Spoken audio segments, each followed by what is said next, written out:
On meditation. So, okay, just, you got that, done. Send them the word on the rest.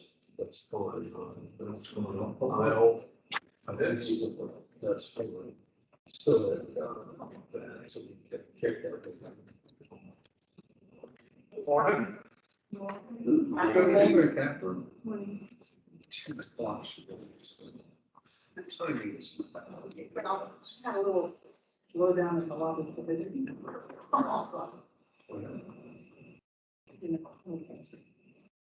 I went to the 29th. Did you? I asked, but that was a 5-minute conversation. I actually came here for the That's usually 19th. done. The Lincoln Commission, people said, it's not on the, what's that, 19th? Before I was on. Oh, So then. sorry. The rest of your, well, in fact, from here on out, we're going to be because the governor's office said that initially, they said, well, we just want 31B. That's the East B. That's the room we want. And then they said, you know what, on second thought, we want the whole 31st floor. So. Got it. Look, one more second. No. When there was a restaurant on the 31st floor. I do. It was a really nice. It was. Yeah. That And was now, it was a meal part. yeah, that's right. That's right. It was a bar. It was a bar and restaurant. But Yeah. The restaurant was. Well, there was a restaurant, we just forgot to go there. There was nothing forgetful about it.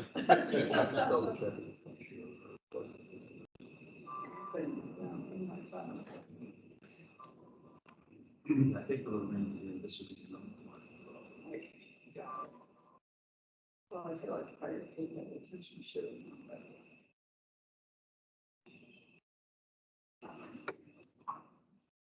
You're not alone. Well, right.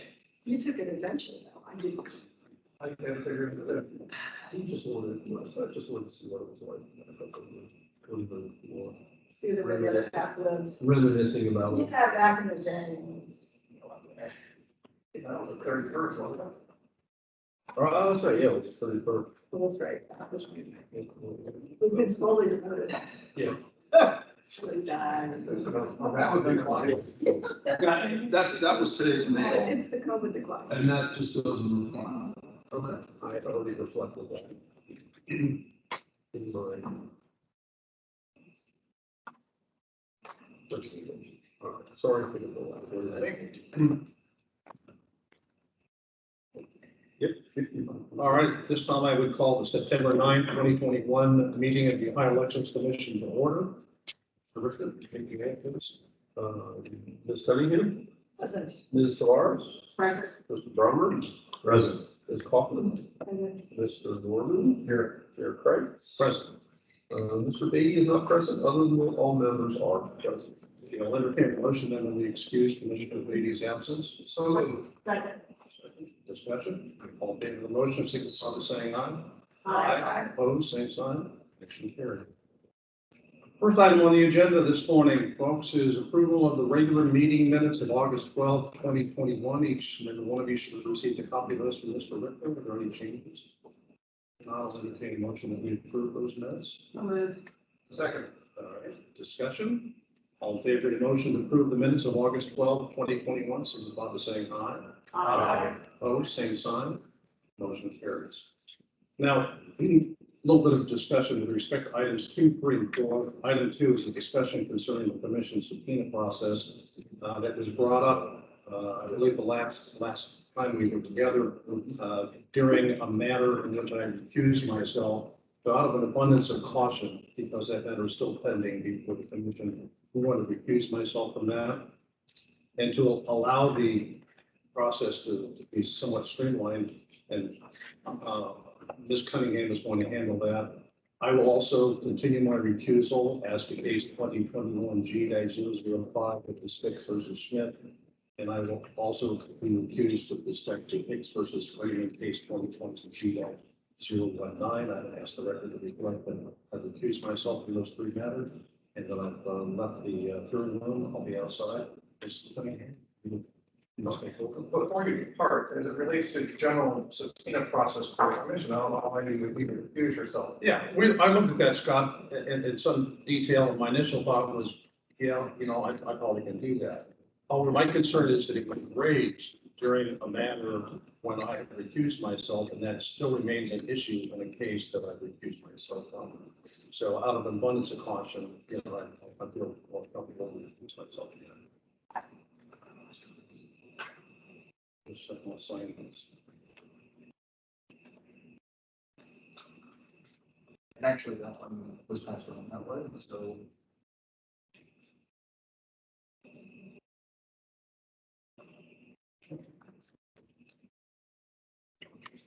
I'll be right up.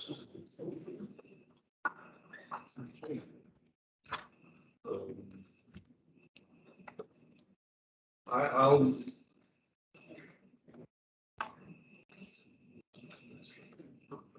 I can lead into this issue because it's been raised on a couple of different occasions. Concerning the commission's process, and that it differs from what city rules discuss. And considering it was brought up repeatedly, I don't know that there's per se any action that the commission needs to take because we've adopted rules, they are in place. I comply with those rules and I send out subpoenas, but it's been questioned. And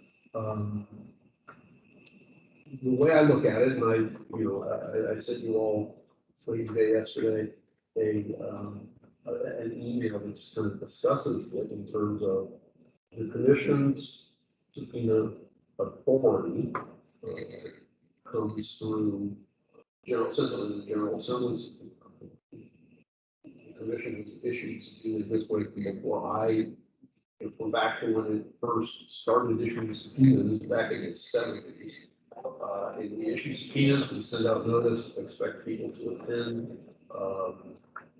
If they don't, we certainly can take action to enforce our subpoenas, and it's successful every time we've done that. Our process says that some of the students, and we will pay, up to these fees, whatever, it's all laid out, but that we do so in accordance with the commission's standard process for work. It says in our rules and revised code 3517-157, which specifically discusses the commission's process, 3517-157B, and the commissioner up panel, the commission shall conduct hearings in accordance with chapter 182 of the Life Saving City Ordinance, except as they are inconsistent with the rules adopted by the commission. Our rules lay out how we send out subpoenas. They are inconsistent with it. And so therefore, to me, our rules should apply, do apply. And I just wanted to make sure we were all clear on that particular subject matter, as we proceed forward from here.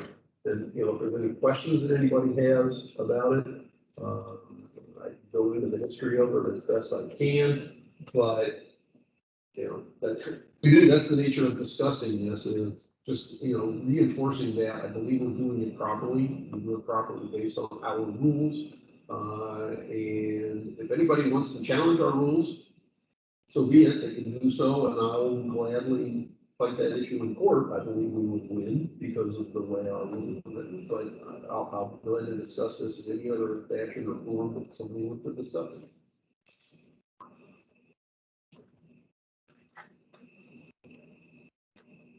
Any discussion from members of the commission? Questions for Phil? I'm out of questions. I'll just state on the record, I reviewed the analysis and I don't disagree. And I think we've established and have had a long-standing history of the way we've done this. It is inconsistent with the civil rules, but that doesn't mean it's incorrect. Any other discussion?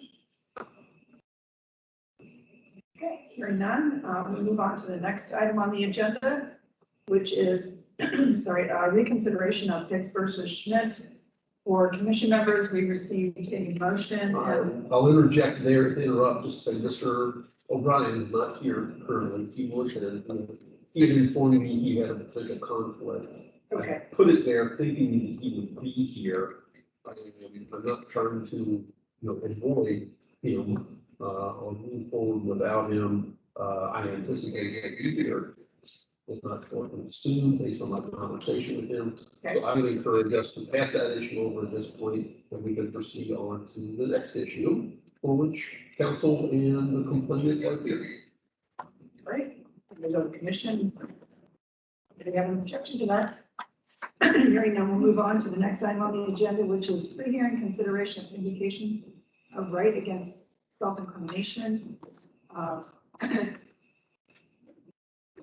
As commission members can recall, and talked to Phil and Mindy, but this is something that we asked the parties to brief. We had some discussion among ourselves about when somebody can invoke Fifth Amendment right against self-incrimination, whether you have to testify or not.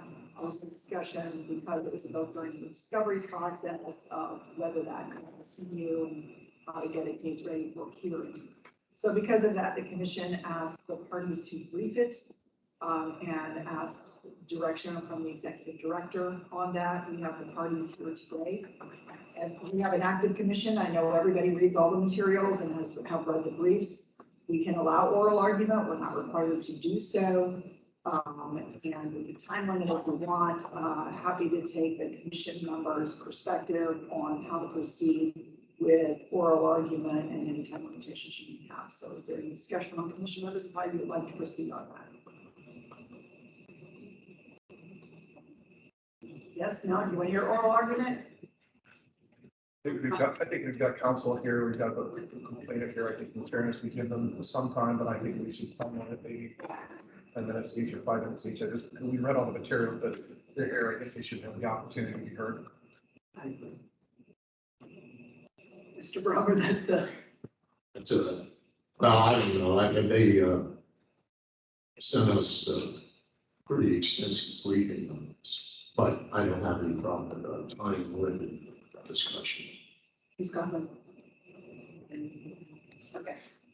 All right, so, but given the comments of the commission, we'll hear oral arguments of the parties, and limit each side to 10 minutes. If the,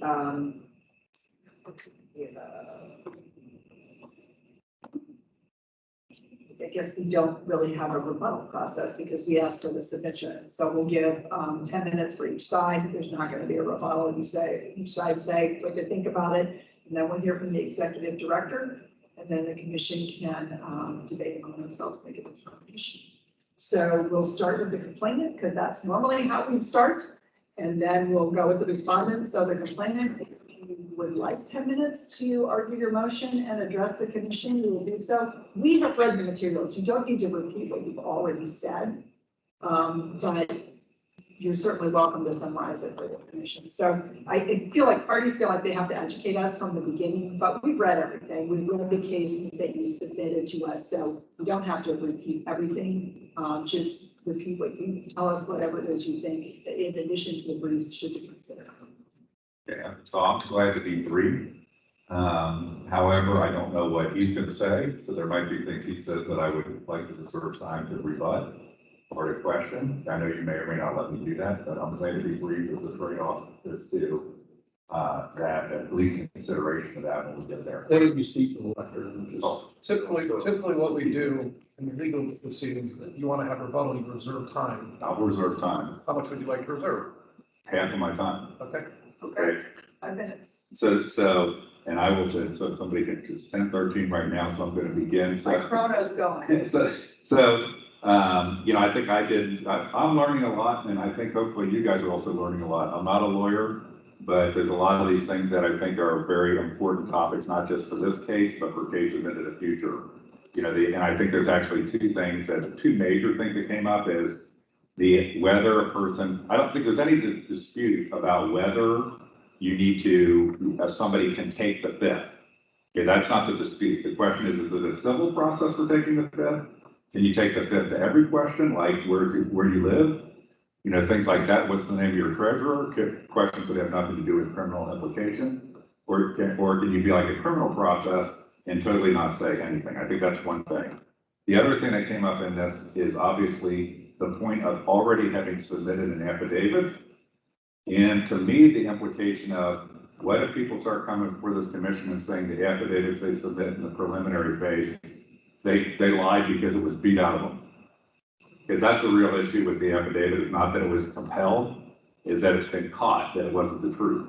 And so Mr. Freeman doesn't want to have to address the material within his own sworn statements that he already submitted to this commission. I put a lot of stuff on my brief just to think real quick about a couple of those issues. I think if you follow the civil rules, it should be a civil process. It's not a question of, I put some example cases that I could find. I'm not a lawyer, maybe there's better ones, there are cases that involve the civil process and from somebody trying to invoke their fifth. All I've ever asked is that Alan Freeman invoke his fifth under oath. Invoke his fifth amendment right against self-incrimination under oath, which is normal in a civil process. I believe he should absolutely be subject to cross-examination on his own sworn statements. On this argument that it's like, the police beat the confession out of the victim and it's not admissible type argument, I think it's nonsense. Your rules state, it was brought up before, your rules state that a person should file an affidavit and reply to a complaint. It doesn't say what they have to have in that affidavit.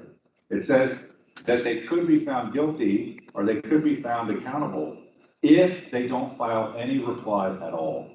That's what your rules say, not that they will automatically be found responsible. In the other case we're going to talk about today, 2021 G005, Jean Schmidt, she never filed an affidavit. You didn't find her guilty, nor did I put forward that she should be found guilty. So the notion that also a witness cannot be cross-examined on their own sworn statements, when Alan Freeman could have had his sworn statement say, I'm going to assert the fifth in those sworn statements, and that would have covered the obligation. I put in my brief, I think it's essentially would be somebody saying, I'm not going to help you prove it on your own that I did something wrong. And that would have fulfilled the obligation of your rules. But I think just, to me, the implications beyond this case, if I were sitting in your seats, the implications beyond this case of the mockery of the process that can result. If people come in and say they can assert the fifth like a criminal, purely like a criminal thing, not like a civil thing, they won't even address questions that have no criminal culpability, and that they can't be cross-examined on their own affidavits, and that they can assert later that an affidavit they filed in the preliminary process by which you would make a decision whether to have a full hearing or not, they can then later say, well, it doesn't matter because it was compelled. These are extremely dangerous things. I think I quoted, I can't remember from memory, I think I quoted some of your mission about this being, I'll probably use the wrong words, an expeditious process. This should be a process where we all, no matter what side of issues we're on, respect the idea that campaign finance should be transparent and follow the law. Not all these games. I think about this, I was thinking when I was writing this stuff, I can't tell you how many late hours I spent writing stuff and researching stuff as a non-lawyer, is how much time we spend on this stuff, how much time you spend on this stuff, versus the actual merits and facts of a particular case. It's ridiculous. It's ridiculous. And I don't think I'm the one disrespecting the process. I do think I am the one forcing the issue. And I think I want to thank you guys for your patience and tolerance, even though I'm pretty good at bitching and moaning all the time. But I think these are important issues for the future of our state in campaign finance in terms of your role. If you were a reserve, No, thank you very much. Do any members of the commission have any questions at this time? For the record, I'm sorry, I should have asked him to identify himself. That was the.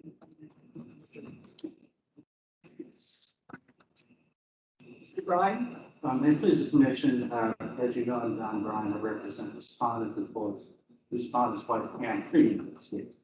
I agree with the complainant that this is an important issue as to whether or not filing an affidavit of response in a preliminary review will waive the rights of the self-incrimination of the respondent. In fact, I've had other cases, not this one, where we have not yet filed affidavits of response because my clients probably want to know what their rights are or aren't going to be if they do that. As a matter of clarification, we're talking about self-incrimination, and we respondent are talking about self-incrimination under Article 1, Section 10 of Ohio's Constitution. We have never asserted and pleaded the fifth, and I understand the same self-incrimination rights that we have in the fifth and then we have under Article 1, Section 10. Plus, I believe some others, but we have never said we're going to plead the fifth. That is a semantic argument that the complainant wants to have people under oath saying I take it, and I won't speculate about his reasons for doing this, but if this is a political person.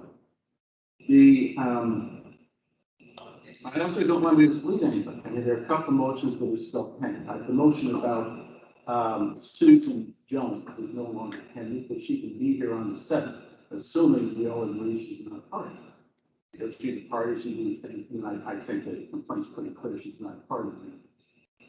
But so she can be here on the 7th of October, and like any witness, who is not a respondent, she can claim that her rights against self-incrimination has this specific question, but she doesn't have a right not to or answer questions at all. Because under Article 1, Section 10, in this commission rules, 3517-11D3A, a respondent in an Ohio legislation procedure is in the same position as a defendant in a criminal procedure. As your said counsel noted in discussing this is an odd verb. It's a especially put clear something in terms of the procedures of the commission. We're partially civil, we do fines. We're partially administrative. We create rules and we have advisory opinions and so forth. And we're partially part of the criminal process because you can respond for criminal prosecution. And that is why for over 3 decades, respondents have been included in the Ohio Elections Commission in the same way as criminal defendants are treated in a criminal trial. Now, what does that mean when we file an affidavit of response? Because after all, if you waive your rights to testify by testifying in a proceeding, you can be cross-examined about what you have said that you have waived in that proceeding. And the question then becomes, what is proceeding? Is proceeding in high faith, or is it pre-trial proceeding? In our case, the preliminary review, a different proceeding from the trial of the case, which in our case is the the Ohio Supreme Court has answered that question. And they have stated in that the pre-trial proceeding is not the same proceeding. And it's the waived rights to testify in pre-trial proceeding that does not mean waived rights in proceeding subsequently to trial. That's the Ohio Supreme Court. We're interpreting what's in Article 10, Section 1. Maybe there are other Fifth Amendment cases out there that feel differently, but we are bound by how the Ohio Supreme Court looks at it. And that's even if it were voluntary. Secondly, it has to be a voluntary waiver. And by voluntary, it does not mean that somebody's holding a gun to that person. It means that is it essentially a free and unconstrained choice to testify. And it's not a free and unconstrained choice to testify.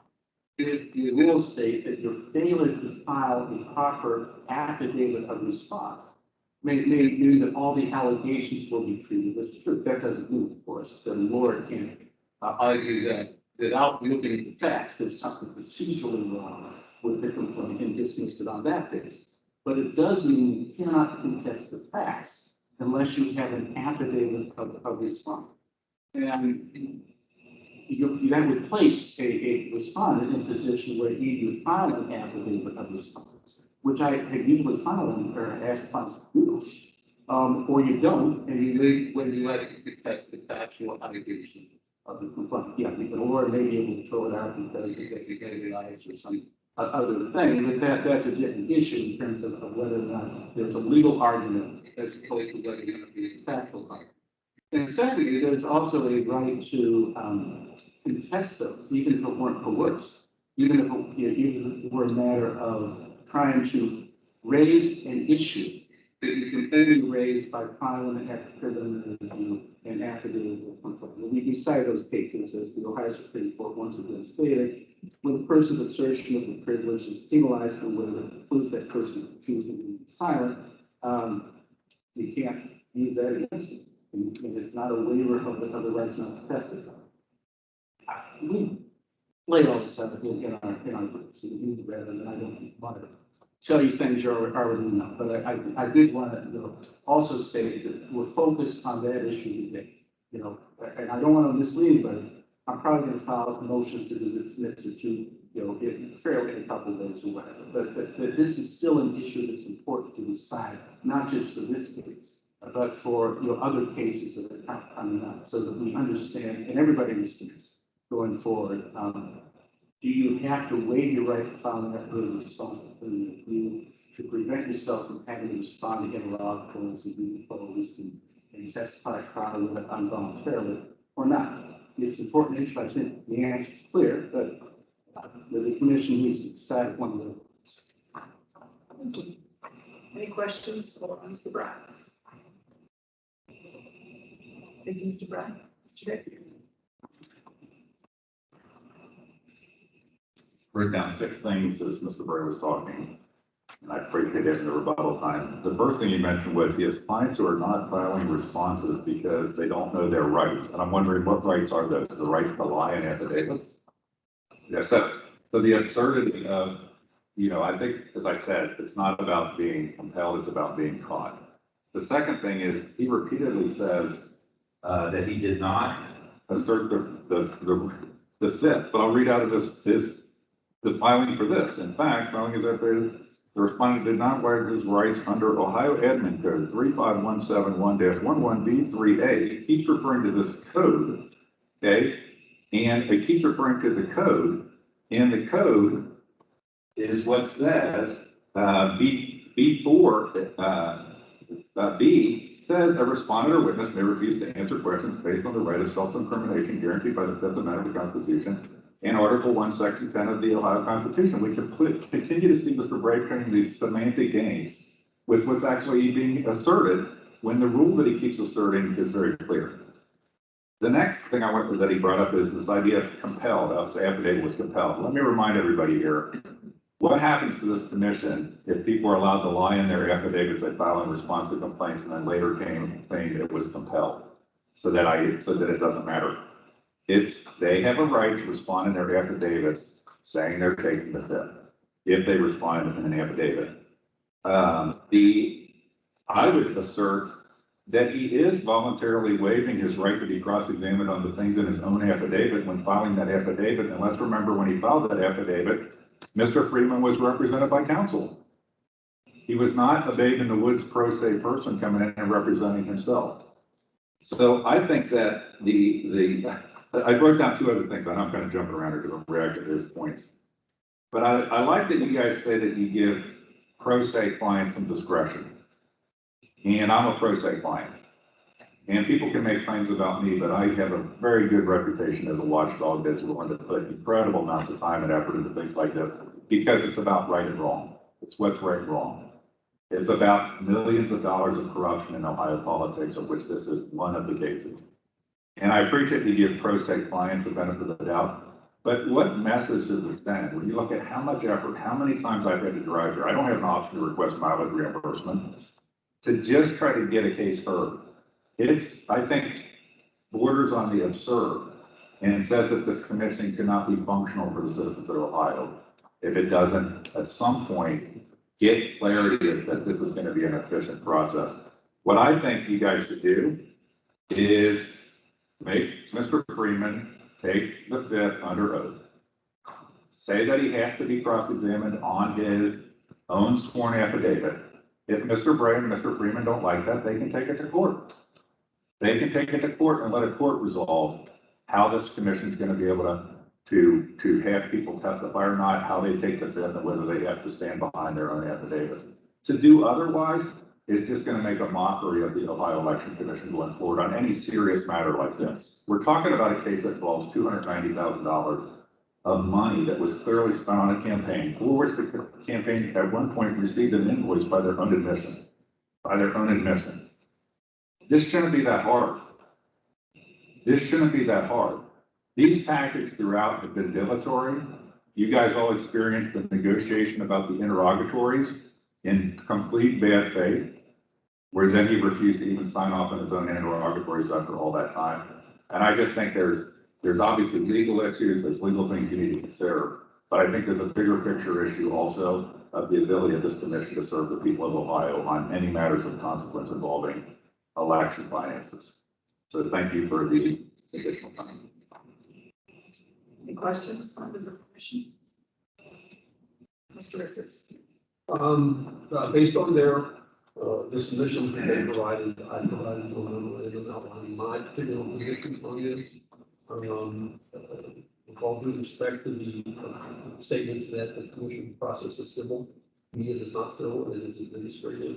To me, there is a difference between the administrative process and the civil process, and we're going to court in the civil proceeding. Mainly because we do have the ability to refer matters for criminal prosecution, and anyone before this commission is facing that possibility.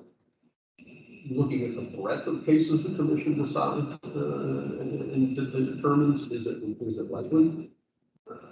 Necessarily, because we look at today, we have about 110 cases on the agenda, and of those, the majority of those are whether someone's did not timely file their campaign finance report. We like to get very effective matter for prosecution is incredibly rare. Alternatively, a case like this, case like the Trevor Elkins matter, other cases that the commission has before it is possible that criminal prosecution could take place. Is a real thing. I think it is important for us to respect all respondents who come before us. Get them in any way that comes with this possibly being the beginning of a criminal proceeding, and that, as I outlined in my memo to you, I believe that the commission's obligation to file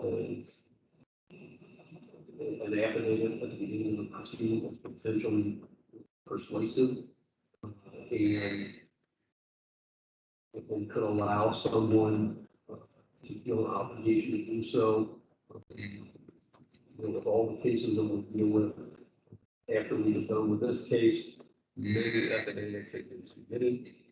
We deal with those, we act administratively in cases over in Arizona. I would hate to see the commission's ability to get those kinds of responses potentially.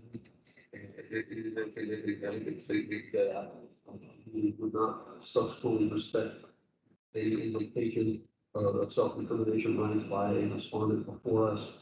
It's critical.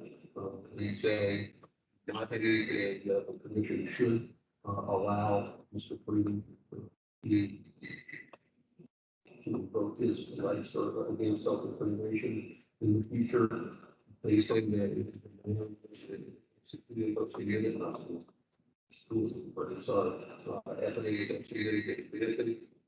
and so that's my primary position. I also thought it was it's about the two-step process for interested in similar persuasive. That my belief is it's critical to respect a respondent's that and not put them in jeopardy as it were as a part of this process that could lead to criminal prosecution down the line. I will one last general thing that me at least I was impressed with folks previously in the commission by the part of that as well. I thought they were very decisive, but that's my position. I'll be glad to answer you. Discussion among commission members? I think that was really good. Was he was putting forth the potential issue of self-incrimination by submitting the affidavit, but a further reflection, as I think about the chilling effect, we don't have the ability to respond with affidavit to get preliminary review and have it held against you in this hearing. I think it would handcuff the submission. So kind of a person I felt that they found that would be what the commission provided. Any other discussion? I mean, I agree with what Scott on the other said, executive director said. I think looking at the requirement that we impose upon a respondent that, or anyone that, or complain that they have to file a affidavit, that language is clear in its face. It doesn't say anything in that language that by doing so, you are waiving your rights to further proceedings where you might invoke the Fifth Amendment. So I just don't. And I also agree with Phil. I think both briefings were excellent, but I think that, unambiguous. I don't think that we should go down the path of saying that if somebody fills out an affidavit that helps us deliberate whether or not we go forward, they got this and waives their Fifth Amendment rights. I think that would be disastrous for this commission. Other commission members? So I would say from my perspective, whether or not You have a constitutional right against self-incrimination, doesn't make any difference whether you're an administrative, civil, or criminal proceeding, in my opinion. If you are under oath, subject to testimony, you have the right to claim a right against self-incrimination if it could lead to criminal prosecution. That's that's the corollary. There has to be the possibility that, because I'm uncomfortable against the prosecutor, so I don't want to do before this commission. You have to have a true belief that it could lead to criminal prosecution, not to identify what that prosecution is. But on the other hand, I also think that it is a personal right of a party and that they have to appear in suit. You don't get to have a lawyer waive it for you. You don't get to not show up to a deposition. You just say, oh, the death's coming. Because I think that right is restricted to questions that will incriminate you. So I would say that I agree that the good thing is the good on both sides. I am less persuaded by whether you characterize your proceeding as civil or criminal or administrative. I think that the constitutional right relates to either actual criminal prosecution of the happening or the potential for criminal prosecution based on testimony under oath that can be used against you in another proceeding. So from my perspective, I'm concerned about those issues, but the idea that somebody can just not respond to a subpoena, not appear, not have to do subject to question, then assert the personally as part of that question. I think that is part of the right under the Constitution and the process as well. So I don't think that people just get asked because they're having time to show up. I think they have to appear. If they're subject to subpoena, or they have an obligation. Is not. So that's okay. Other discussion? I guess I'm not sure I take the exact same posture, and even though in civil proceedings, if I find a question between the might balance that I find to be a judgment, and I could I object to stuff that's not an answer. And so it can kind of go through the process of saying, if you're not going to answer any questions, and to me, it's why waste the time, effort, and money to go through the process of the time that saying, my client is not going to answer any questions. That's how I get on it. It's good.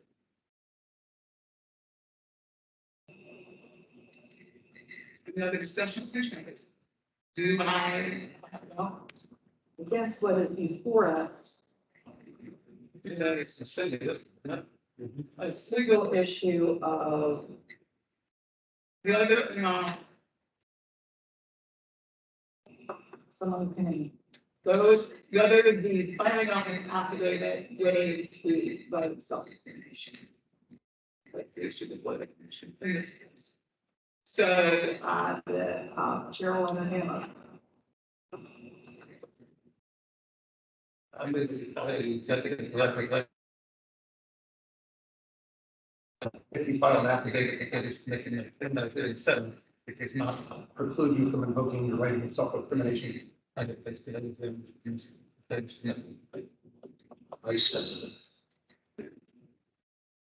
should I finish in one and second by Mr. Brahman? any further discussion, commission? Mr. Ritter? Is it in? Yes. Is that in? Yes. Mr. Laura? Yes. Mr. Bromer? yes. Is that in? Yeah.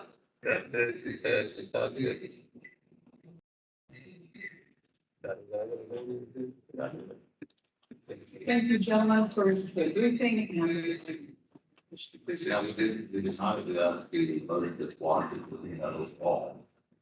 That wasn't before.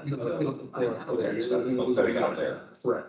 When is the hearing closed? October 7th. Anticipating that we'll address this later, it's a minimum home here on the 23rd, as well as for that. And then I'll say the other motion.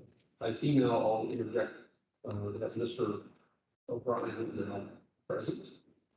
And so we proceed back to item number 2, and this motion for reconsideration.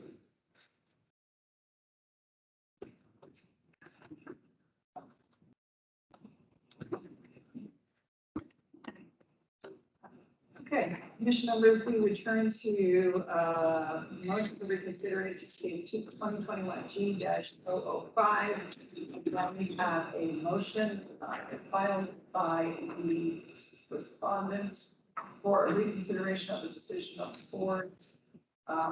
We have both counsel present in this case, and we have received a motion and a response. Again, commission members, we desire to proceed on the same lines as our last motion, which was for the benefit of Mr. O'Brien. We gave each party 10 minutes to give an oral argument, or less if you need it, but we have read the materials, the commission has looked through everything that has been submitted. We'll allow the complainant to reserve time if he so chooses. Well, it's your motion, so you go first. Sorry. And I certainly don't need 10 minutes. Thank you. For the record, and Yes, come to the lectern, so we. Thank you, acting chairman, Ron O'Brien. For the record, High Supreme Court number 0017245. I did file a motion to reconsider on behalf of State Representative Gene Schmidt. The commission will recollect there was a preliminary review on August 12th, and after the preliminary review, I was frankly unsure.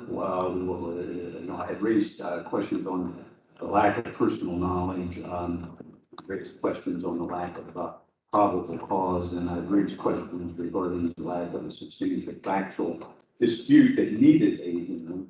And as the commission members will recollect, Mr. Richter had recommended that it be dismissed with the finding of violation.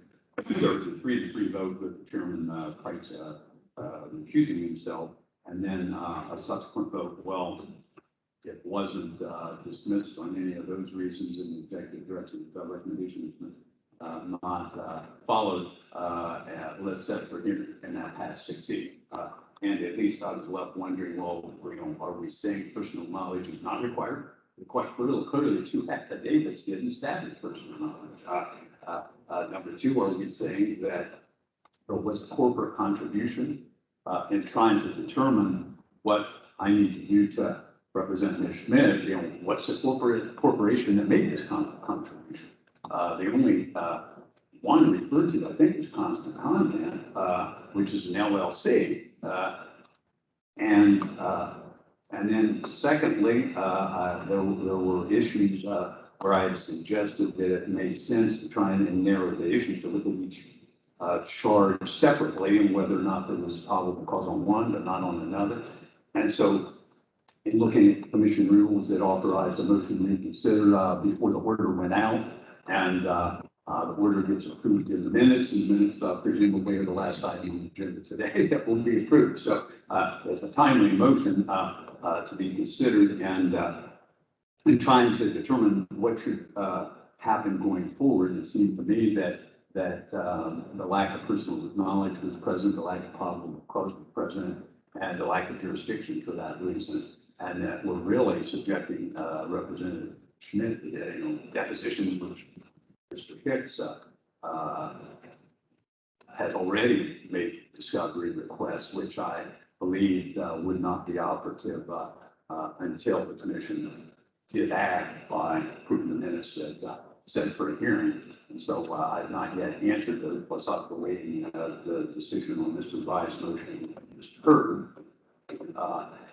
because that implicates, this case and some others. So at least I was just seeking clarification and perhaps, if Mr. Richter was instructed to include APNC in the order, they can goes out as opposed to just, this matter is set for hearing on, October 23rd or whatever date the commission picks, then that, would be sufficient for my purposes, but at least I'm kind of at a loss about what the commission did and what you found. And if they found there was probable cause to face the affidavit where that would exist, and I didn't see it existing there. And if you found a substantial factual dispute requiring hearing, that would exist on the face of that and the other information submitted to the commission, which was the affidavit of the executive director of the Republican Party saying that Mr. Mancini, as alleged by Mr. Hicks, was not paid to or directed to participate in this campaign as a part of that compensation. So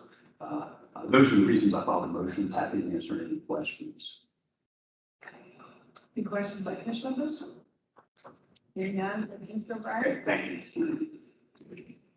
And that was probably about 4 minutes. Minutes and 30 minutes. I have 4 minutes and 8 seconds. But we're okay. Yeah, I was a little slow at starting. We appreciate the efficiency. I might be less efficient, not because of I'm not trying, but because I got two lawyers here, me, pro se Chris, looking through things quick, trying to collect my thoughts on what I wanted to hit on during these few minutes. This constant, I wanted to just hit on, I'm going to flip around here. I might have made a few notes as he was talking, Mr. O'Brien was talking. This notion of the constant use of personal knowledge by attorneys that make their living off this commission is, to me, borders on the ridiculous. So I'm going to read this or paraphrase out of my own filing in this matter. So where does my knowledge come from? Seeing Ms. Schmidt's ads as a resident of her district. Conversation with her constant contact state advisor, Steve Caraway. Staking out and filming Luke Householder as he was working in Claremont County. Aiding her campaign and that of Alan Freeman. Identification of the venues that were pictured in materials by the campaign. Mapping of the money flow. Digging into Ms. Schmidt's finance reporting provided by the Secretary of State, and being a member of the Claremont County Central Committee and getting to hear Ms. Schmidt talk about her relationship with Larry Householder on her campaign all the time. So I asserted 3 things principally in my complaint. I know there was a smorgasbord of requests by Mr. O'Brien. I asserted that R.J. Mancini provided services to the Schmidt campaign while being paid by the ORP and was not disclosed as an in-kind contribution. I think stuff we've already seen in 2020 G019 shows that the supervision, and if you go read the affidavit of Rob Secure, it's like, we did not specifically tell R.J. Mancini to work with blah, blah, blah, because they had ceded control of the ORP resources to Larry Householder people. Okay, so that's why that affidavit is worded in such an awkward way and should not be represented as some definitive statement. That's one of the things I asserted. And I think I have lots of evidence of that was from my personal knowledge and investigatory work. Steve Caraway, Tommy Rolfe, Luke Householder being paid for services provided to the Schmidt campaign and were not disclosed in a campaign finance report. I personally talked to Steve Caraway about this multiple times. Okay, constant content, fronting 164K. He gets on the LLC because somewhere in my complaint there was a possible violation of corporate contributions. I think that like the matter involving Alan Freeman, there was either an LLC as an individual, there was either a contribution made significantly in excess of the limit, or if you look at that as laundered money through First Energy and Generation Now, which is where the money came from, that's a corporate contribution. So that's something yet to be determined. But the origin of the money that got used to front into the campaign that was paid back later, what was the basis of that? So I think that the allegations that I had are all based on a significant amount of knowledge. I brought up here before the commission. I think what your personal knowledge thing, you should put a bullet in the head of these arguments in terms of what you need to prevent is what I call straw filers. Like somebody makes something and I come in and file it to hide who's actually doing it. I've done all my work. I've had my own conversations with these people, but he keeps coming in and asserting that I don't have personal knowledge. Okay. He also asserted something in his brief about, a statute didn't apply because she was not required to file the report when she did file the report, the semi-annual report. So it's these kind of arguments, again, we get into these never-ending procedural discussions here that never get at the facts of these cases. And I think it's really scary. On the other case, I'm still a little confused on what we decided. I never said that a person couldn't assert their Fifth Amendment right. The question that we should have been considering is, can you assert your Fifth Amendment right against your own affidavit? Can you be questioned? Do you have to take take the fifth in person, and can you be questioned on your own affidavit? But on this particular matter, I just want to point out again, I think I learned a lot. Hopefully, my briefs that I sent to you are part of me learning how this works and studying your rules. And I'm sure that none of you ever imagined when you got appointed to this, you'd be studying the rules as much as you are on these cases. But, you know, a preliminary review, I've made the mistake of saying preliminary hearing. There's nothing called a preliminary hearing in your rules.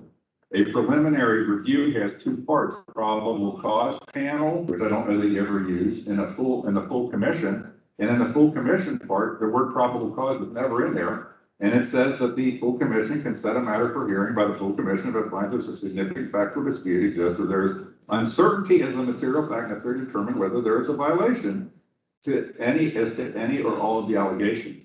So I think that your prior unanimous decision, based on, you know, a significant amount of personal knowledge and evidence that I've put together related to this, was the right decision to just go to the next level and let it play out as to what actually happened, what happened with this money. But I think these things are compelling that I've put forward. And the question is that, you know, I think this is, again, I keep saying canary in a coal mine situation. There's bigger cases coming, right? There's all those LaRose referrals. There's all of this, all of that are coming before you. These are canary in a coal mine cases in terms of basically what Mr. O'Brien is challenging is you as a commission have the right to say we want a full hearing for more information. And that's what I think, you absolutely have that right.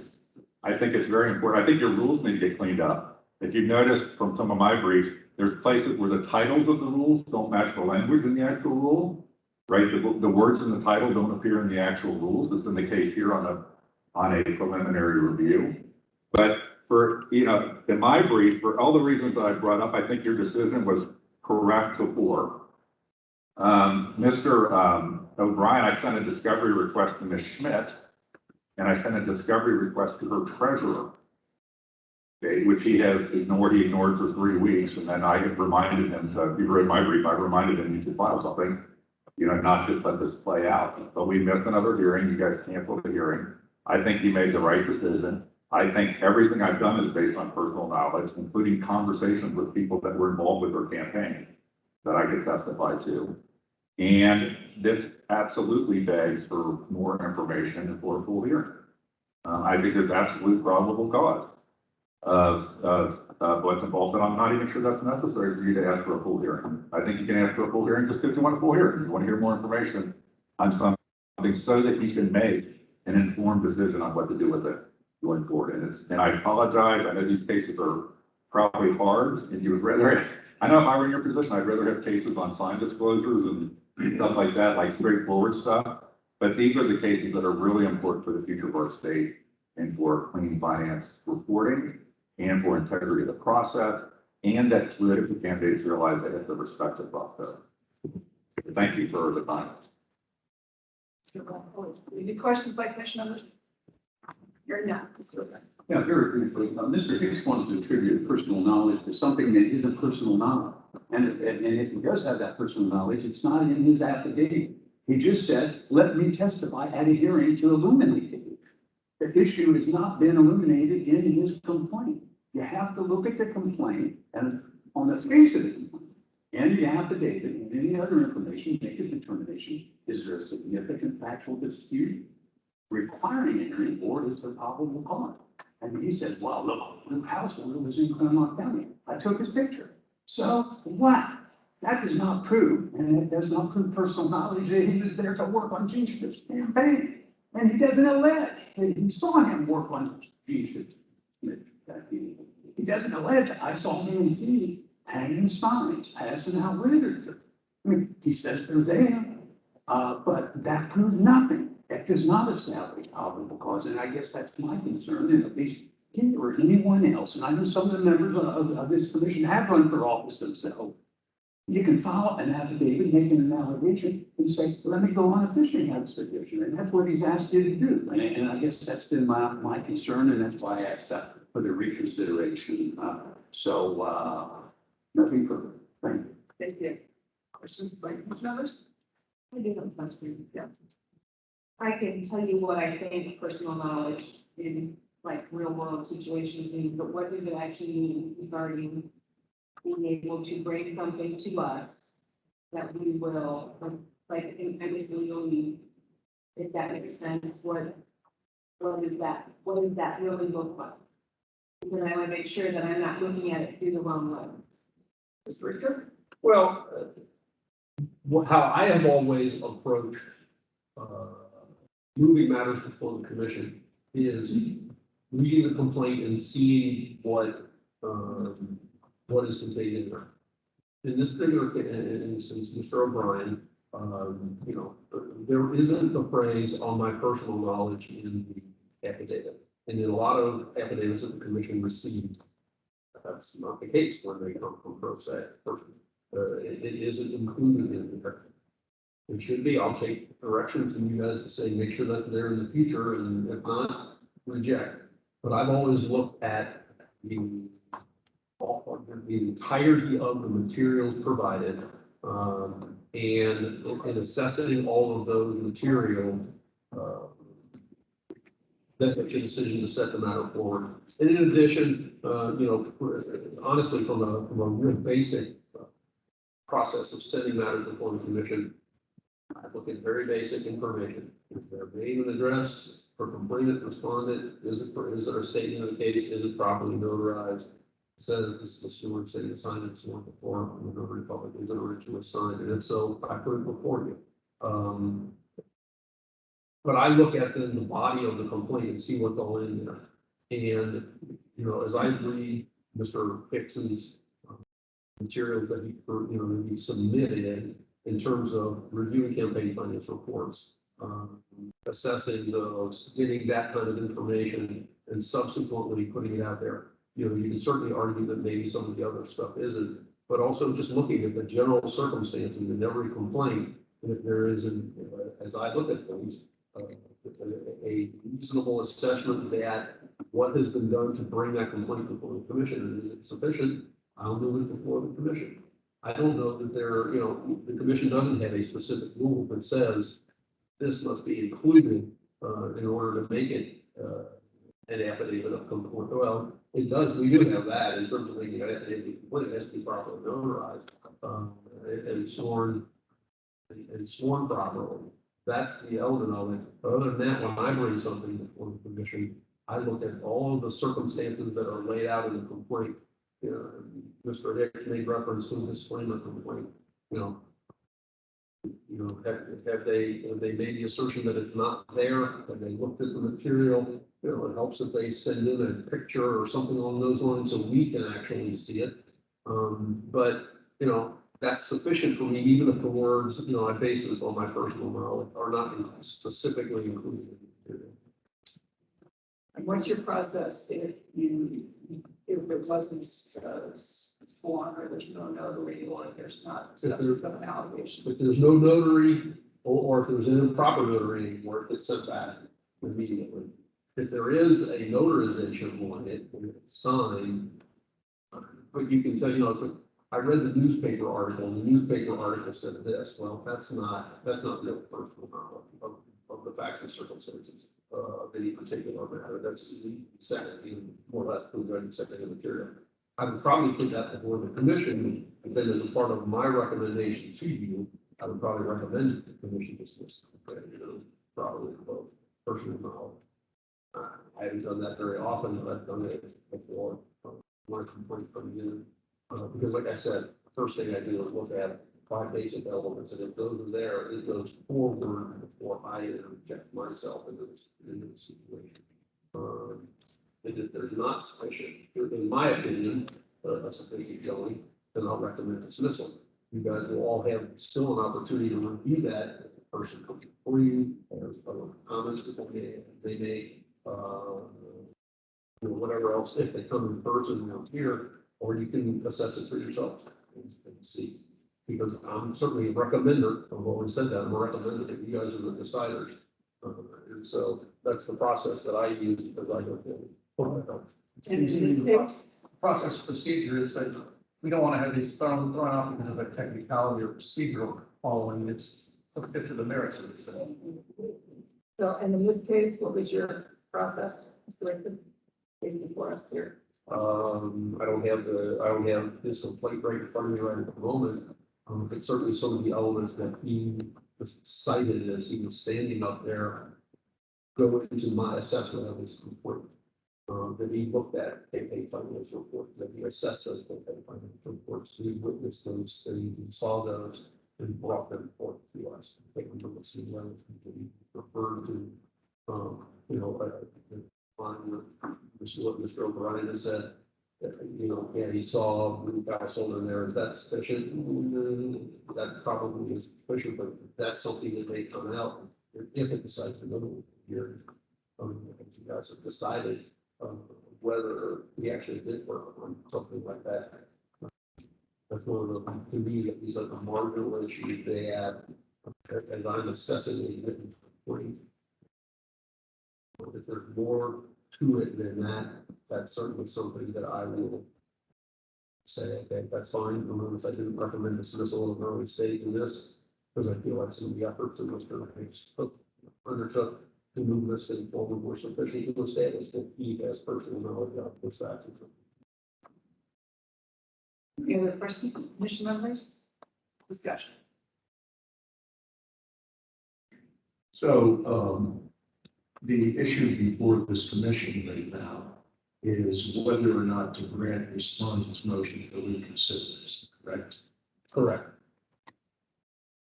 And my question is, reconsider what in our, I think that, from my perspective, it's reconsider what? And that would be our decision. We did not grant the motion to dismiss. So the motion to dismiss was not granted. And the matter was that before hearing. Correct. So I anticipate that the reconsideration would be whether or not we're going to reconsider that decision and do something else. Mr. O'Brien is requesting that the reconsideration that we actually consider, various claims and dismiss individual claims potentially to parse it out or not. I don't know that we, under our rules or looking strict on this, other rules or otherwise are required to do that. Certainly you could, but I don't think we're required to do some stricter. No, at least as at this stage in proceedings, I'd say no. Certainly, which we colleagues we discussed in this, but Brian, so this, to me, the commission made its determination as to how to proceed for set up for a hearing. And so I believe that's the case it should be. And certainly the commission decided it wanted to include some of the elements of it as he had requested in the information. Certainly did it. My recommendation, reconsideration. That's, I don't see this case as one where I want to see the commission potentially get that getting regular reconsideration motion that they decide to set here. It's not a final, but it's not a final determination. Certainly could have said, yeah, we're going to put on the which case it was that. I'm sorry, Mr. Brown, I'm bringing you into this one because it was your client.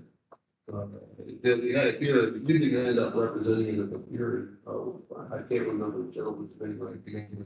And he made a decision on a couple of issues and then sent the rest of them to the hearing. We have separated it. And they said they wanted to do this when we would deal with probable cause panel issues.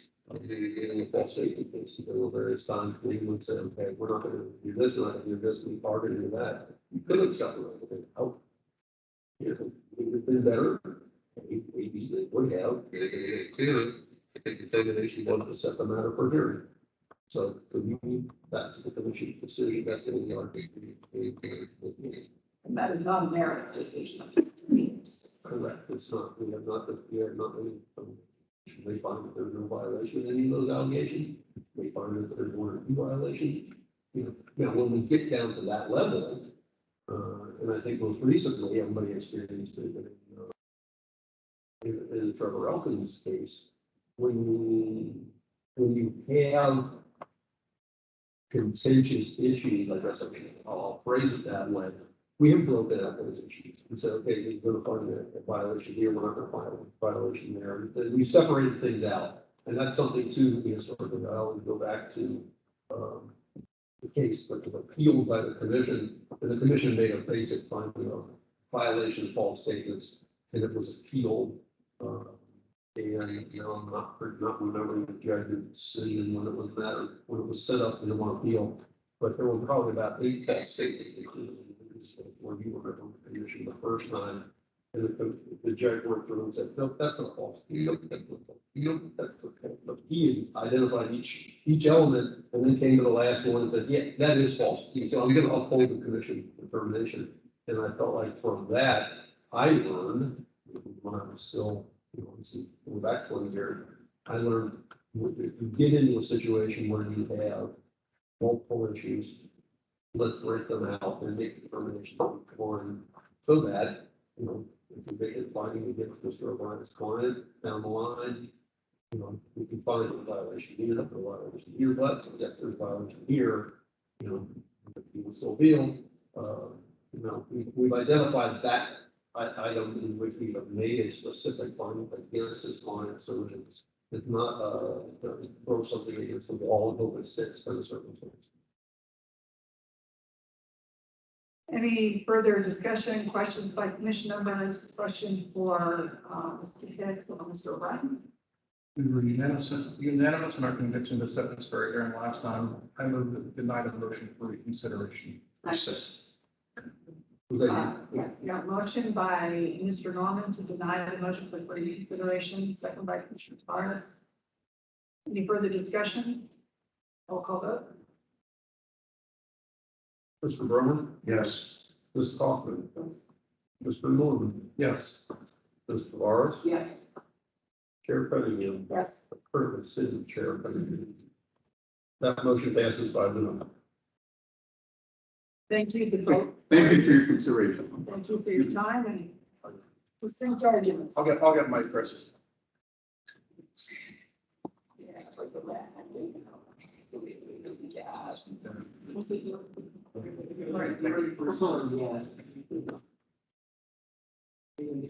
What does it say? I hate COVID-19. Oh, no. Although it is a great scapegoat, virtually everything. Everything. It would appear so because we're indoors in the city of Columbus. Starting over. I thought I saw something that said state, federal, and city building were excluded. Oh, really? Maybe that's why. State or city buildings are excluded? That's I what's was great. going to say the same thing. Yeah, it's there, it's going, I could see it from the, I could see it. But city buildings, No, not city, state, federal and state. they probably. So I have mine in case you guys want, I brought one along, but yeah, I saw it. No, I brought one to you, I wore it in. Welcome back. Thank you very much. As chair, delightful. So we're under 5 now, group consideration? We are We are. group considerations, item number 5. Okay. Under the category withdrawn by the Board of Elections, case 2021R-269 and 2021R-273. Those matters will be considered withdrawn then. Clear acknowledgments by the chair is sufficient. Under the no violation category, case 2021R-250, 2021R-266. Very briefly, as I was going through the materials that were submitted as a part of their response, both respondents submitted copies of campaign finance reports that reflect the time we filed. So my recommendation is to find a violation. Is that something we have to take action Yes, on? so I would recommend that we take that. All right, entertain a motion then that we go ahead and find no violation of those two cases. So moved. We have a second. Second. Further discussion? All in favor of the motion, signify by saying aye. Aye. Opposed, same sign. Motion carries. Case 2021R-198. Dismissal. This, yeah. Mr. Richard? Yeah, this was a matter that, there was a prior case, 2021R-04 case, that the commission decided in May. And in that case, the response and the materials that were included with the response reflected that easy for me to say, that the candidate filed the reports that were at issue in that particular referral and terminated the committee at that time. This referral that we're dealing with here, 2021R-198, was submitted to us by the Cuyahoga County Board of Elections in March.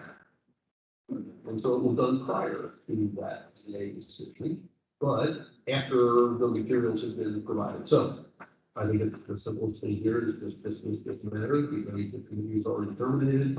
We found a violation in the last case and imposed a fine of $100 and that fine has been paid. Move to dismiss. Second. All right, further discussion? All in favor of the motion, signify by saying aye. Aye. Opposed, same sign, motion carries. Under the good cause category, case 2021R-175, 2021R-183, 2021R-184, 2021R-201, 2021R-209, 2021R-216, 2021R-216, 2021R-263, and 2021R-274. The executive record recommends the current violation of the good cause letter was a fine for prosecution. All of these matters, reports were filed in the late, various deadlines in there, but based on the responses that they submitted, I thought they merited good cause consideration. I'll come over into what we want, but that's my general subject. You have the motion. So moved. We have a second. Second. All right, we have a motion that's been duly seconded on good cause in this particular case. All in favor of the motion, signify by saying aye. Aye. Opposed, same sign. Motion carries. Can I interject quickly before you go to the next item? Yes, sir. Item number 32, I will bring to everyone's attention. That is on case number 21R-100. He submitted a response. He also called me a couple of different occasions, and he called late yesterday, and I indicated to him that I would pass along to the commission member his additional comments that he made. Oh, then we just said that he was almost 20 years of service. He had never had a violation, although if you would look at the actual license, you can see that there was a 2006 case there somehow. That forgot about, but he has had a clean record throughout his entire career. Otherwise, I guess aside from that 2006 case, and he really wanted the commission to know he was hoping that he would be able to get through his career without having a phrase that a blemish on his record. And I explained him basically my recommendation to the position fine. I explained to him why I did so. His response to me was nothing out of the ordinary. And you all have instructed me to like me to bring more cases to the fine. But I did indicate to him that I would make the comments to you that I am making right now as a part of the consideration of this case. And so I don't know if the commission wants to adopt my recommendation is, or make a different finding. I am comfortable with the recommendation that I've made, and I made that clear to Mr. Miller. Thank you, Mr. Richter. Any questions of Mr. Richter? Mr. Zone? Did you pay a fine the last time he was late or did he? Yeah, it was good cause in 2006. In fairness, again, we're not considering previous violations that are over 5 years old. That is generally the case as well, yes. Why is it different in this case? Well, Why is there a $50 fine? It didn't have good cause. because as we have discussed, you all have said, have instructed me that you want me to have a little more concerning assessment of responses that are submitted to the commission. And as I looked at the response that we submitted, 2 words. his statement that is Harry takes full responsibility, he plans on terminating soon. And it was just, a simple oversight that it wasn't a finding flag. Do we want to pull out Mr. Zone, case 2021-R-200, and deal with it separately, or do we want to include part of the telephone? Does it have to be a motion to? I think we should just include it after what the executive director just said, that's fine. All right. Under the $50 fine category, 2021-R-169, 2021-R-170, 2021-R-171, 2021-172, 2021-R-174, 2021-R-187, 2021-R-189, 2021-R-190, 2021-R-191, 2021-R-192, 2020-R-196, 2021-R-200, 2021-R-204, 2021-R-207, 2021-R-215, 2021-R-220, 2021-R-225, page 2021-R-237, 2021-R-238, 2021-R-239, 2021-R-241, 2021-R-242, 2021-R-243, 2021-R-246, 2021-R-247, 2021-R-248, 2021-R-249, 2021-R-251, 2021-R-256, 2021-R-261, 2021-R-262, 2021-R-264, 2021-R-265, 2021-R-267, 2021-R-270, 2021-R-271, 2021-R-272. Mr. Ricker, you did very well. All of these matters, reports were filed, and responses were submitted, and again, using my powers of discernment, and the commission does probably do not give any of these matters merit in consideration, so I'm recommending the commission go on. Okay. I move that we find a violation and code of $50. You get a second. For the discussion, all in favor of the motion, signify by saying aye. Aye. I think same thing. It's carries. Can I just make a comment for the record? Yes, sir. We're going through group considerations, and during the COVID era, you had a lot of people responding and appearing before this commission, and we are here today going through group considerations. We have none. I just would hope that Mr. Ricker can pass that along to the powers that be, if they something out on, it's news type meetings for them. I've been glad to be willing to do so. I think that they kind of just as we will, in connection with that email that you sent us. They've asked for input. It's important. And I would just say, I think something conversation with the DD office, who represents us on whatever matters. So these courts, I really decided that they took her, she was very appreciative of that. Yeah, but it was a good idea that, but then the members of the committee and all those funded, and they were very appreciative of that. We'll see what everything comes of it, is what she writes. Said to me, it was supposed to stay with the next step. Not really, no, I know it's something that they're going to assess, I guess, as I've said before, having something like that with the power of the attorney general, it could occasionally be hopeful in approaching the general assembly and say, hey, this is the power. This is what we have found, a conversation with Mr. Side, a conversation you go on and different board on which he is. They feel like they feel that they're not paid.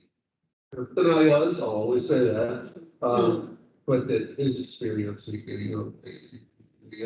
but not only do they have visions coming before them, but they have investigate, state, they're going to, come to Columbus They give up how many hours training, like, yeah, and you can be traveling 20 minutes from wherever you're in Columbus and, you know, they too are having that, you know, getting that possibility or that option available to them. So, you know, fingers crossed, yeah, you know, so.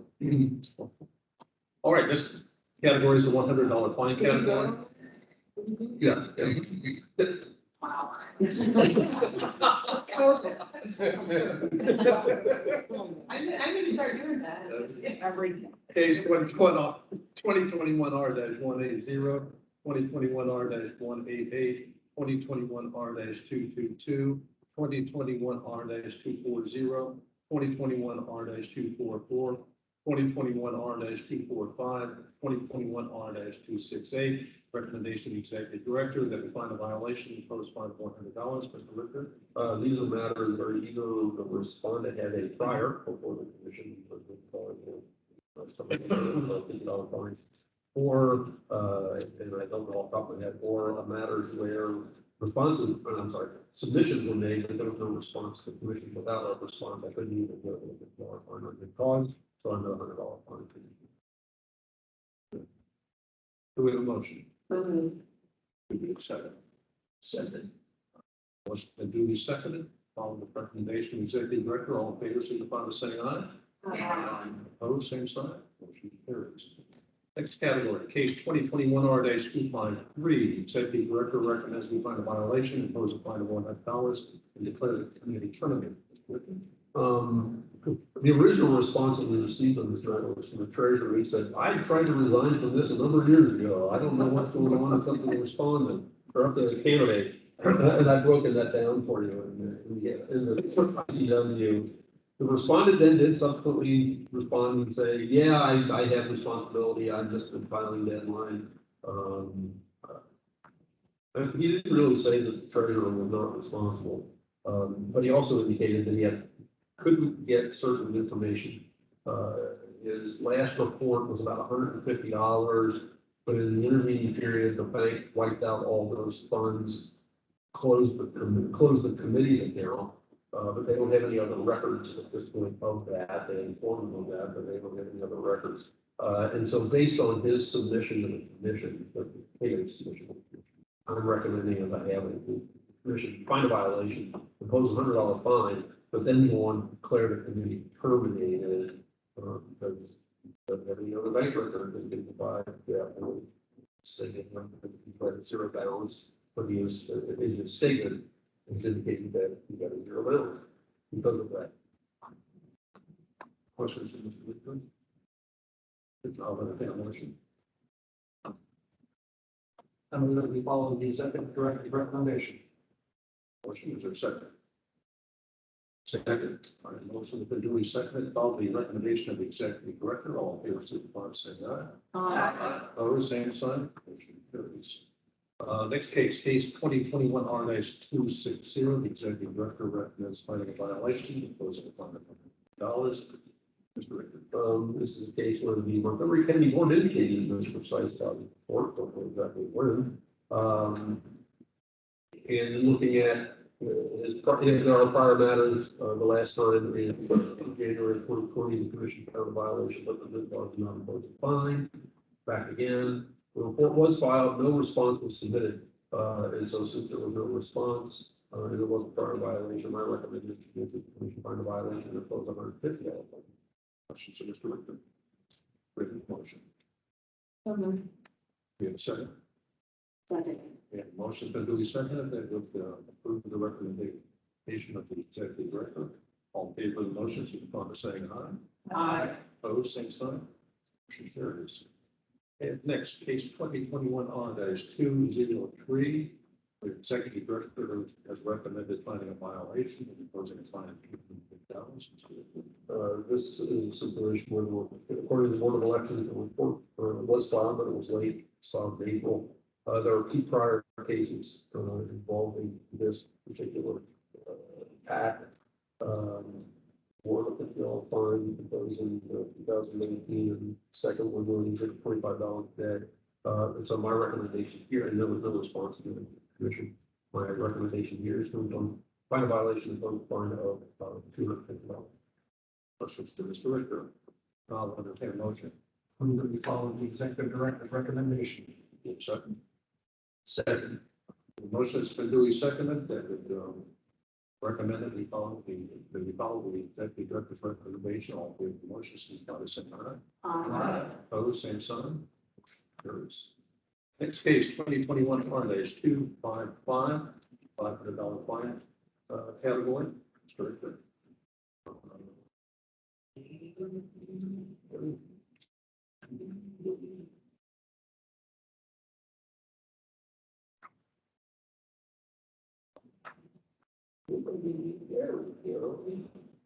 This is a case where there were two reports that were not filed, were not timely filed, both of them were subsequently filed.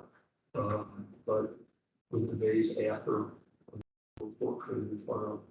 In the previous case, the commission decided in December of 2020, commission found a violation of those fine of $250, that fine is not paid. And so all we can consolidate those cases. And so, now again, it was a report that is filed. I recommend the commission, part of violation of those fine of $500. Questions to Mr. Richter? Is that in addition to the previous fund? You're saying there was a fund? Now Yeah, there were two fine amounts, those are still outstanding, not consolidating and killing. Okay. Now, if the gentleman gets back to us and works through it, I may make other considerations, but yes, it's a separate distinct fine. So at this point, we're talking about, you say LS, the funds, the commission funds, $1,000. No, $750. And if you look at the Okay. disposition, I should have listed those as having been consolidated. If you go consolidated, look at the date, so made fine, 1217. So it's $500 fine, that would put it in this perspective.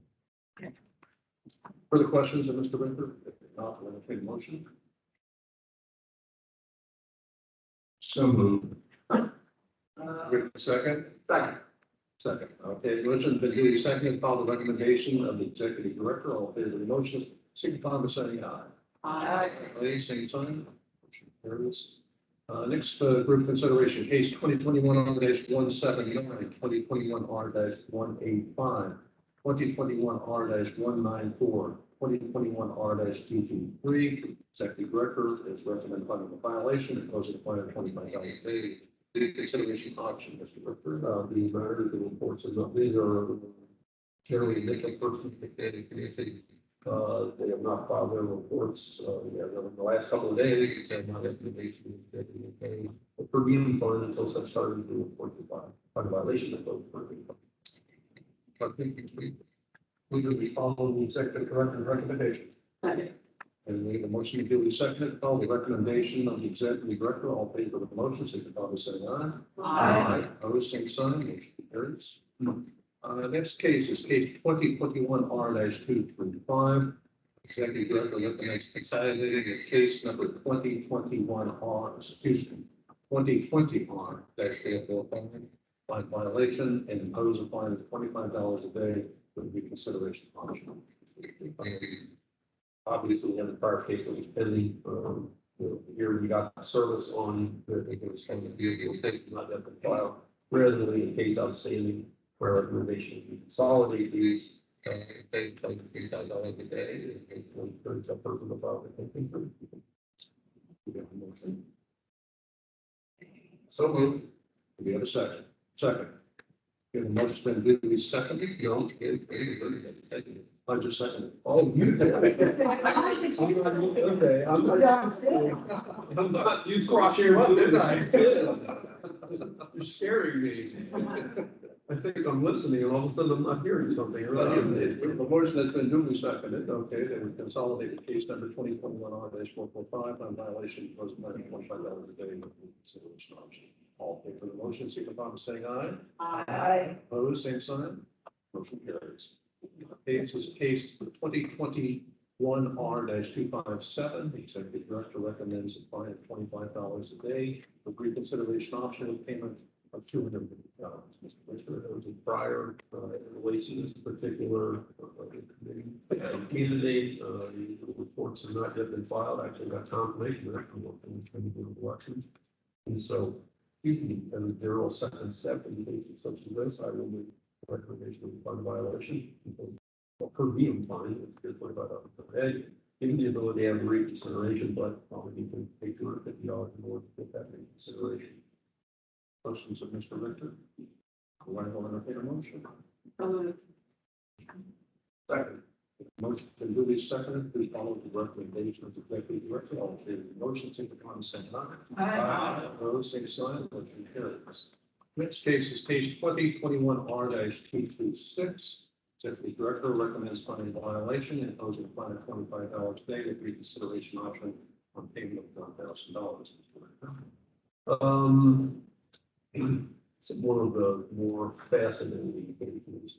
If you look back at the history here, that case over 2009, on the chemistry job, so I have to change my recommendation there. We reconsidered a variety of cases that she had outstanding, found a violation, and maintained the violation, and imposed a $400 fine in that particular case. Because if you look back, there's a bit of a history, any number of cases outstanding. I can remember talking to Ms. Canales Flores, who was 1 point was now just Canales. Anyway, so we reconsidered matters, imposed a fine. That fine is not yet been paid. So now here we are again, and she's still not finally been paid finance reports. And so I'm not sure exactly how to respond, but I will change my recommendation to what I had written. You can see there are pending, if you look at the ICW, you see there are two pending matters, 2019 R26 and 2040 R422. My recommendation is changed, and I would say we would consolidate this case, 2021 R26 with 2019 R426 and 2020 R422. Find a violation in this consolidated matter and impose a fine of $25 per day consideration option with a payment of $1,000. That $1,000 then would incorporate for it's outstanding, she will save all these benefits considered. We'll see where it goes from there. Okay, so three cases that have been consolidated: 2021R-226, 2020 at 422, and 2019-486. Correct. Recommending that they find a violation, consolidated, paying $25 a day with reconsideration on $1,000. Yeah, and for clarification, Mr. Richter, on those, you're talking about consolidating those three cases, but the outstanding $900 and fine, they're separate cases. There are separate cases still, but again, if we can get some sort of compliance, and I work with that person. Okay. As it relates to all this, but for this particular matter, consolidate them all in place for, make the consideration, the obligation of pay the $1,000 For those three cases. for the. So, Wait a second. Second. All right, the motion has been seconded. That would follow the recommendation of the executive director. All in favor of the motion, signify by saying aye. Aye. Opposed, same sign, motion carries. Next category of cases, 2021R-178, 2021R-182, 2021R-197, 2021R-214. The executive director recommends finding a violation, imposing a fine of $5,575 plus $25 per day with the consideration option. These are all cases in there were prior violations, vision codes. Per the fines, as I can work through the process, when you go third level, I will identify how much is outstanding between the date of report to be until today's date. So it's $5,575, $25 per day. But then also $25 a day continuing when they're not paid. Questions of Mr. Richter? I will entertain a motion. Second. A motion that's been duly seconded to follow the recommendation of the executive director. All in favor of the motion, signify by saying aye. Aye. Opposed, same sign. Motion carries. Next category case, on 2021R-177, 2021R-205. Executive director recommends finding a violation, imposing a fine of $22,300 plus $100 per day with reconsideration option. These two matters, the person who filed their annual report for the past year, that is due on January 29th. It's 223 days since that report should have been filed. And so therefore, they have at least 3 prior violations. My recommendation reflects that 223 days at $100 per day from the date the report was due until today's date, and then $100 per day in the future. But give them the ability to have the matter reconsidered if they don't make performance. Question for Mr. Richter. I'll entertain a motion. So, Motion. Second. Was he second? All in favor of the motion to follow the recommendation of the executive director, signify by saying aye. Aye. Opposed, same sign. Motion carries. Next category, do we need to take action? you can continue their on your action, Mr. Chair. Thank you. Case 2021 R-230, 2021 R-259. Two cases have been continued on request of the respondent. Following cases will be continued for service: 2021 R-173, 2021 R-176, 2021 R-181, 2021 R-186, 2021 R-193, 2021 R-195, 2021 R-199, 2021 R-202, 2021 R-206, 2021 R-208, 2021 R-210, 2021 R-211, 2021 R-212, 2021 R-213, 2021 R-218, 2021 R-219, 2021 R-221, 2021 R-224, 2021 R-227, 2021 R-228, 2021 R-229, 2021 R-231, 2021 R-232, 2021 R-233, 2021 R-234, 2021 R-236, 2021 R-252, 2021 R-254, 2021 R-228. Those cases have been continued for service. Moving on to reconsiderations, the next two cases are 2013 R-026, 2019 R-461. Executive Director recommends reconsidering the matter, vacating the previous imposition of the per diem fine and instead imposing a fine of $100. Mr. Hickory, like the other initially previous money, maybe the option to have the matter reconsidered. The fact, I believe that $100 fine is appropriate in that case. I think that they tell you.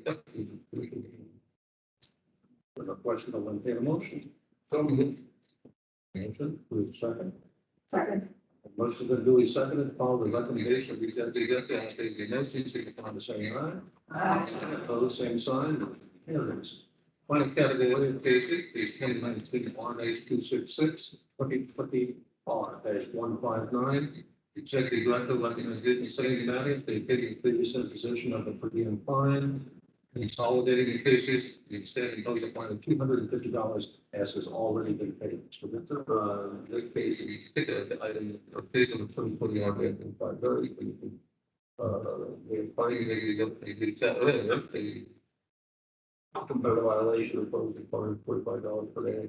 But obviously, they got to reconsider. Talking to counsel for this case, and they did that. $250 fine payment, and ask for reconsideration. I put it back. $250 was paid, a request for reconsideration was submitted, and so here we are. So this matter essentially ought to be resolved with the commission such a recommendation. Questions, Mr. Lynn? Well moved. Questions, Bill? Follow the recommendation of the executive director, all in favor of the motion, signify by saying aye. Aye. Opposed, same sign. Motion carries. On to other business. Bill? Next meeting is September 23rd. I passed out to everybody a memo which Mr. Craig's and I have generally discussed, and we have identified as self-assessment. And also that included a list of kind of duties that I find myself undertaking, in this position. I provided those in advance of the 23rd meeting because the commission said they wanted to do a review of the 23rd meeting. And so, if I come up with anything else that I've forgotten, I'll update that and send it back along with you. I will make sure Autumn gets a copy of it as well. But if you have any other questions, or concerns about what's included, don't hesitate to contact me.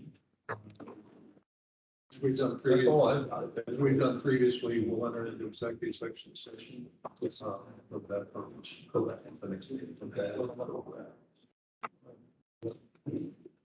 I will exclude myself, if you have been excluded. If they said, so if you want me back. Make sure it was on Or the in agenda. early and then. Is there anything else to come before the commission? I do not have anything else for the commission to consider at this point, Mr. Chair. Commission members, anything?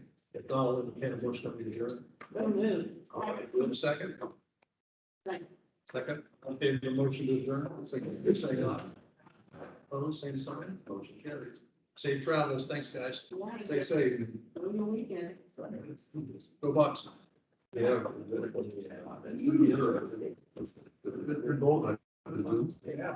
I'm not sure whether we're going or not, or we're getting our pick. Logan said something about wanting our pick. I don't even sure it is on, I may not be going. Chris, can I be? It's fine by me. I'm going with my wife, my son, and I like to do all the time. No. Oh, we can go over to. I'm just going to use this before. Yeah, no, that's Maybe to say safe travels. No, Absolutely. I'll see the whole family on Friday. I'll take it down for like.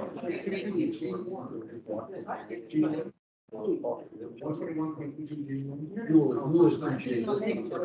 Just want to make sure I have it right. Wow, I'll do our minutes. Yes, right, right.